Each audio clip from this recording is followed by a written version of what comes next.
ito ang kagustuhan ng Diyos at minsan nagtitipon tayo.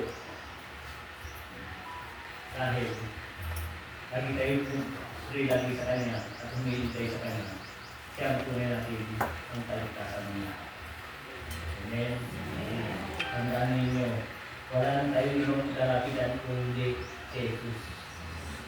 Amen. Lagi sinasabi ni Jesus ay lagi tandaan ninyo anak, ang anuman, ang bagay, makakabuti sa inyo, unahin mo ako para mapapansin ko kayo na pumatay ako. Huwag niyo pabayaan sa sarili ninyo, lagi yung dasal lang kayo. Maraming mga ngayon bumabay sa inyo at lahat ng hinihingan ninyo ay matutupad basta totoo kayo. Ang katotohanan kasi, ang siya, ang magbawain mamaya. Alisin natin ang bagay na hindi maganda. Dahil ang maraming nagsasabi, ang pagsisisi sa huli, wala na pag-asa, hindi tayo magsisi. Ang sagot kasi, ang sagot ko, ang taong gumawa ng mabuti at magandang ang kanyang inasa at ginawa, siya ay siya magsisi dahil ay sa kanyang lahat mga kilos ang narangal at magalang at marespeto sa mga tao. Yun ang kagustuhan ng Diyos, ang Diyos ay nasa inyo. Amen? Por eso sabi nila, lahat ng tao ay pagsisisi sa huli. Ang sagot ko, depende. Kung ikaw ay gumagawa ng karumal-lumal, hindi na babago, at mga maripes, maghuhusig, maghuhusga, maglalait, ay talagang ang kabayaran mo mamaya, ang pamatayan, at pag-isiyan mo yan. Dahil nakasulat sa Biblia, ang taong nakakasala, ang kabayaran niya ay pamatayan. Kung ay gumawa ng kabutihan, anong kabayaran ng gumawa ng kabutihan? May pagsisisi ba? Wala. Wala. Dahil mabuti ka, puso tayo ang magtitimbang sa sarili natin. Papalag na tayo para magbuhay tayo dito sa mundo. At may mga bagay salita ng Diyos para ikaw ang piti, magbago ka ba o hindi. Hindi na naman salita ng Diyos ay pinapakinggan ninyo. Tapos pinapaliwala niyo, sabi niya, tayo ang mag-isip, tayo ang tumanggap kung gusto niyo, kung ayaw niyo. Doon ang pagsisisi natin ay sa huli. Kasi kailangan ng Diyos ay pag-ibig. Dahil kami ng oras ng maging na siya ay ang lahat yan may pagbabago. Ang sabi na, nandito na siya. Nandito na ang Diyos. Hindi nyo lang alam kung nasaan siya. Ang Diyos, nandito na sa lupa. At mabagay na lang sa atin. Ang Diyos ay siya nagpapaliwanag para magpalindog ka sa Kanya. Ang Diyos, nagkatawan tao at bumaba, wala siyang magulang. Tapos na ang kasaysayan niya noong Mama Mary at pagbaba niya ay siya na nagkatawang tao muli. Amen? Dahil wala siyang magulang, ang siya, ang Holy Spirit ang sinabi niya. Ang Holy Spirit ang kalapati ay nag-andun na tao. Yun. Ang daladala niya ay liwanag. Dahil ang kanyang daladala ng liwanag at daladala din siya ng araw para at tayo ay magbago. Dahil ang Holy Spirit, laging tandaan ninyo ang Holy Spirit, kung ano man ang ginawa ni Jesus noon, araw, tanong din siya hanggang ngayon. Iba na talaga ang kanyang kanyang. Ang kanyang gawain, noon hanggang ngayon, iisa pa rin yan. Walang pagkakalaman. Sino ka noon, ganun ka rin ngayon. Sinilang ka bata, pagtanda mo, mag-isip bata. Kung ikaw nagkakalimot dahil ang lahat yan dating darating ng panahon ay tayo babalik sa bata. Kung sasabihin nila, ang buhay pagsamantala lang sa lupa. So, walang permanente sa lupa, masaya lang tayo kung nabubuhay tayo dito sa lupa. Dahil ang lupa at katawan natin, ibabalik din tayo sa lupa. Lupa pa rin ang siyang nagawa. Ang importante lang, ang sabi ng Ama, kahit noon kayo balik sa lupang yung katawan yung Espiritu nyo, kailan at darating tayo sa tahanan ng Diyos. Huwag kayo magpapailalim, magpataas kayo. Ibig sabihin yun, mag-ayos na tayo, at piliin nyo lang mabuti, ang kasamaan, itapon nyo na sa lupa. Dahil hindi natin alam, ang hawak natin ngayon, bukas, pangalawa, hindi natin hawak ang buhay natin. Kahit anong kayamanan mo, kahit anong laki ng bahay mo, kahit may sasakyan pa, hindi mo sabihin ang sasakyan niyan habang buhay nakakasakay ka diyan. Hindi mo alam ang natatakda tayo dito sa lupa, Diyos lang ang nakakaalam. Sabi nila, bakit ba ang mga mabait ay namamatay? Hindi yun masasabi mo, nakatakla tayo. Kung gumawa kayo ng kasalanan, ay kung puno na binayaran ka na, binigay ka na ng gawain ng masama, kayo, ng masama yun, sisingilin kayo. Imbis mahaba ang buhay mo, tulad ng buhay, may 5-6. Imbis mabuhay ka pa, may interest yun mo, kukunin ka pa. Bakit na naman naging ulan? May susuran. Dahil imbis mahabang buhay mo, imbis magkasal ka, mag-pray ka, para ito ay laging binagawi ng Diyos, mahabang buhay mo. Dahil hindi ka gumagawa ng masama. Hindi ba nasabi sa kasulatan, ang sa masama, gumawa ka ng masama, ang kabayaran ay kabayaran. Di ba? Sisili na kayo. Ngayon sabi niyo, siguro ang buhay, wala na, kahit anong tayo mananong, kahit anong pera, hindi yan makakatulong sa iyo kung hindi nabigay ng buhay sa inyo. Sino ba nagbigay ng buhay sa inyo? Diyos. Sino ba nagbigay ng katawan sa inyo? Sino nagbigay ng kaisipan ninyo? Ang kaisipan niyan, hinaba kayo mag-isuwain, hinaba kayo dito, kayo mag-ako. Ngayon, ang kailangan, ang lahat ng dahan-dahan dito sa lupa, kagawitan ni Jesus. Yung tunay mo, hindi makontrol ni Jesus dahil ikaw ang mamimili. Kung mabuti ka, sa Kanya ka. Kung masama ka, sa baba. Sabi na naman, bakit kung masasabi ang isip nyo ay hindi ko hawak? Dahil kung gusto bigyan tayo ng isip para tayo mamili, gagawa ka ng masama at gagawa ko mabuti. Lahat ng katawan niya, binigay sa iyo, ano man ang pagkain bigay sa iyo Diyos para ikaw ay magbago. Ang isip yan, hindi sa Diyos ang pinagaling mo. Bibigyan ka ng Diyos, kung ikaw tumakot sa Kanya, pagiging ka sa Kanya, ang kulang lang ang lumikit tayo sa Kanya, lumapit tayo sa Kanya, dahil sa Kanya ang solusyon na lahat. Kung nakalimutan mo na siya, sino ba ngayon ang magagay sa inyo? Diba? Ngayon, patalos-talos ka na dyan. Minsan nakasimangot ka. Minsan nagsasalita ka. Para wala ka ng alaala Diyos. Tumiral na ang iyong isip na hindi maganda. Saan ka patulungan ngayon? Puso tayo minsan, ang bibig natin, mahilig magsalita kahit nakakasira na yan, akala mo masaya ka dahil nakakasira na yung pala,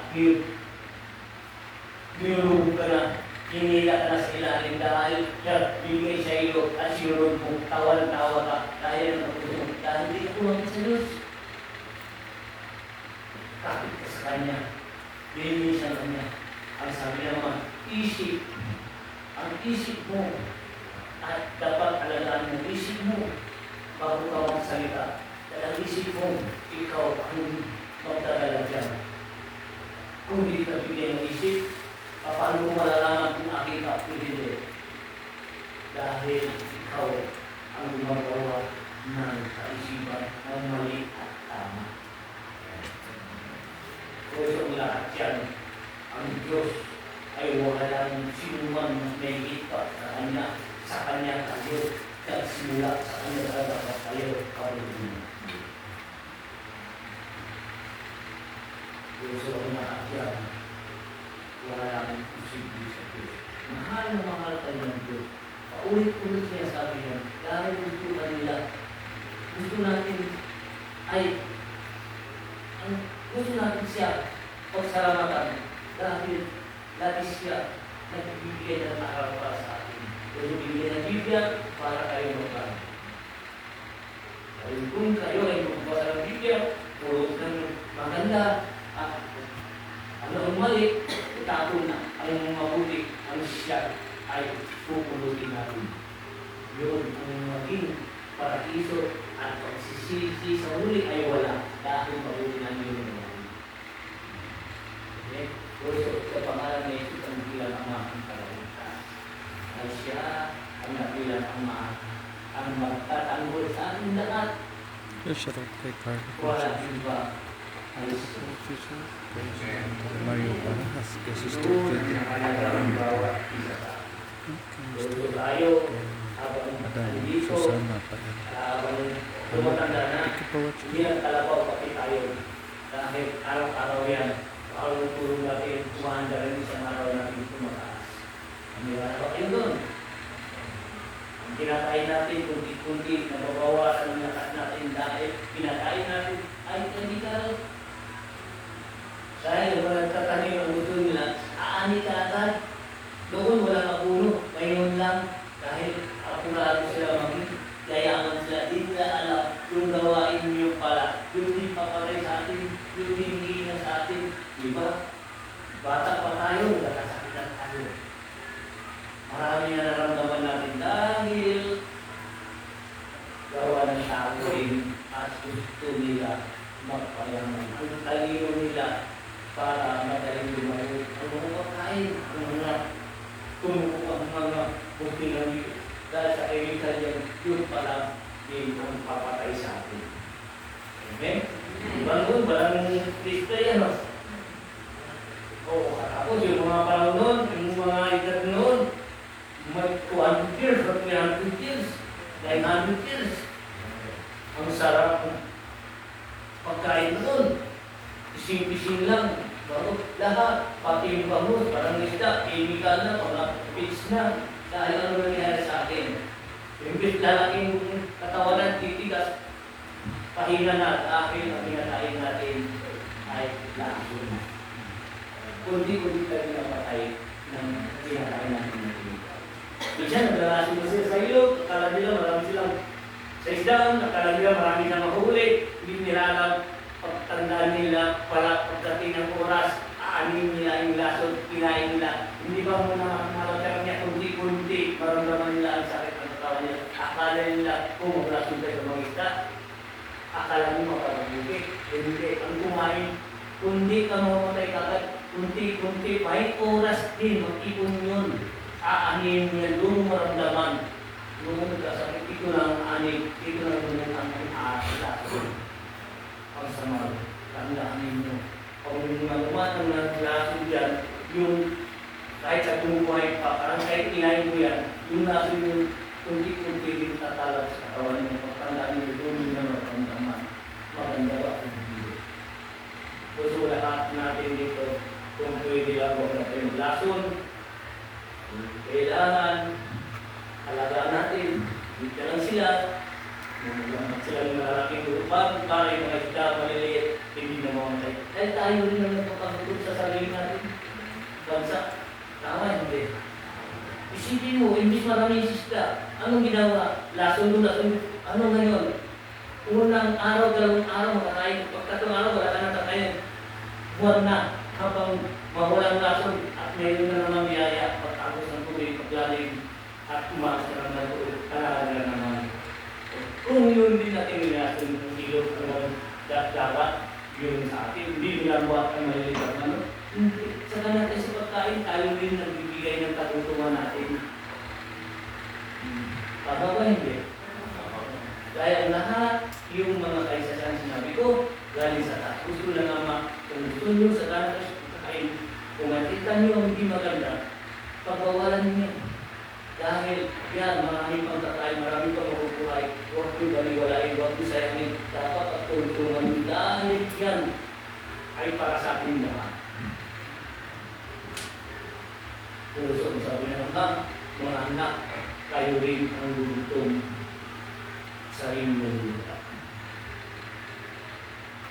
Tignan nyo noon, panang tubig, ang ilog, walang na, araw-araw marami nang huli ang mga tao dahil bawal maglakad.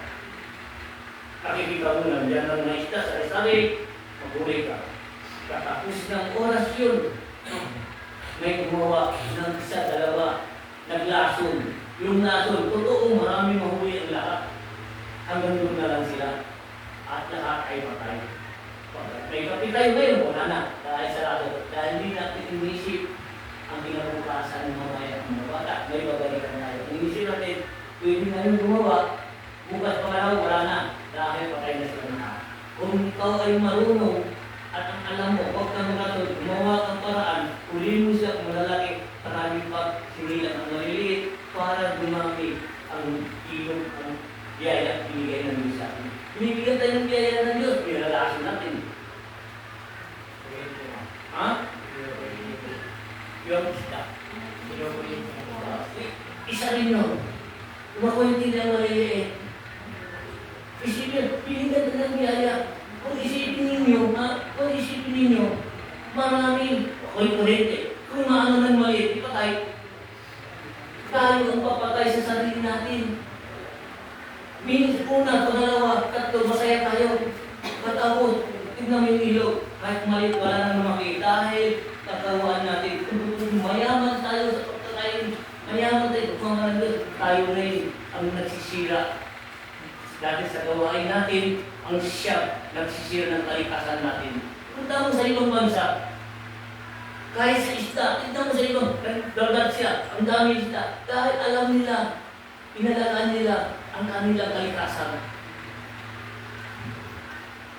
Kasi kurang nagmamanit sa atin.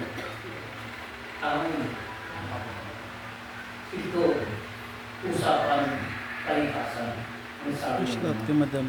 Kahit nakita mo, bakit hindi ka magsabi, kapatid, huwag ka maglason, kaya mo malinis. Kapatid, huwag ka magkulente, kaya bimitin mo na lang. 30-30 lang, kung may kumain, okay, kung wala, patawag natin patayin yan dahil marami pa ang nabubuhay dyan sa ilalim. Kung pinatay natin yan, minsan na lang po, pangalan ka naman, dalawang buwan, tatlong buwan, at wala na ang mabubuhay natin yan dahil pinatay mo na lahat. Sino na papahirap sa atin? Sabihin natin, kailangan sabi naman, yung hinahin mo, akala mo, masaya ka, akala mo marami, hindi mo yung imigayot, yung kunti-kunti, hihina rin ang katawan niya dahil hindi mo tumipik to sa inyong katawan. Yun ang misay ng Diyos ngayon. Kung alam nyo, nakita nyo, pagkawalan nyo, isipin nyo, kung maaari natin kalikasan natin para maraming isda, pag tinupili, para ilang araw, madalaki na, lalong dumami yung isda, masaya tayo. Sagara tayo sa alagaan ng kalikasan. Amen? Ano sa inyo? May masasabi pa kayo doon? Ay mali ba? Tama. Kasi sinabi ko, dahil lahat ito, maraming nakakarinig. Yung mahilig, huwag, ipikturin pagtanda mo, ipikturin. Ngayon, wala ka pang makikita ng sakit. Bilang araw, kunti-kunti, maramdaman mo, kung may sakit na. Minsan, sabi mo, bakit ito yung katawan mo, bakit ang kamay ko ganito, bakit yung pamiging ng mukha ko, dahil sa kaibigan yun, hindi mo agad-agad maramdaman. Dahil yun ang sinabi ng Ama, huwag magdamit ng chemical yung papasok sa iyong katawan. Puso, English paawa ang taon sa inyo, ay Yun ang salita ng Diyos. Maraming salamat. Ito ang mga kapatid. Excuse me.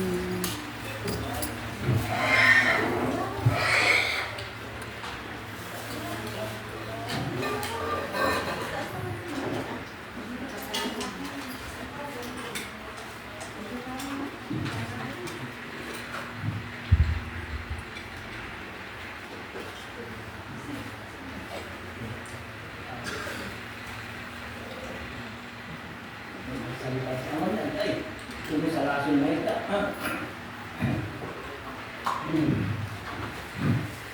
Salita siya sa taas. Yung pala naghihirap tayo dahil sa pagkasama ng iyo.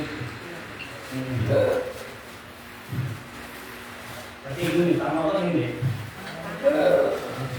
Hindi nyo alam, sabi ng mga, yung epekto sa katawan ninyo. Marami kayo na huli, makaya kayo. Yung pala, kung tayo makasakit tayo yung epekto yun. Ang siya, ang bibigay ng gamit sa inyong katawan.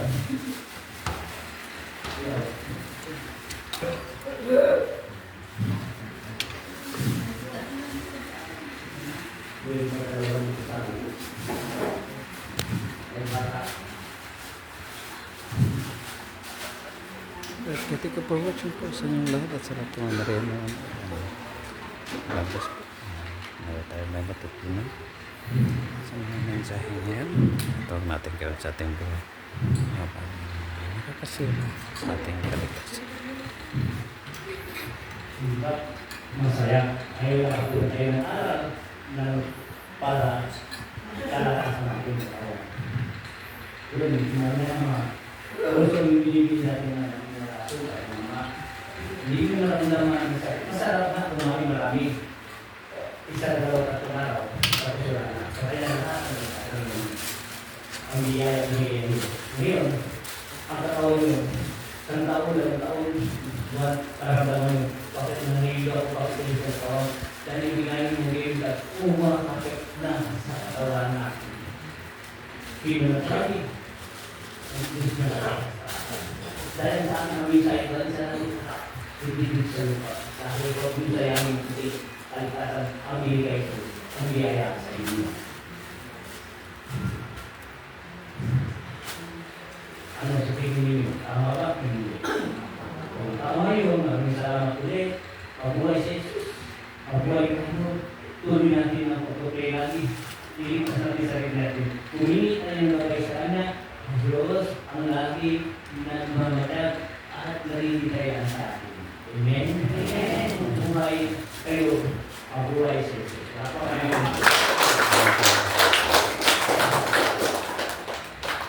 Thank you for watching. Tapos po sa mga dapat sa lahat ng Maria. Tayo po magkindad na yan. Marian. Maraming sa pagkilik yan sa ating gawin. Thank you for watching. God bless po sa inyo. Magkindad na.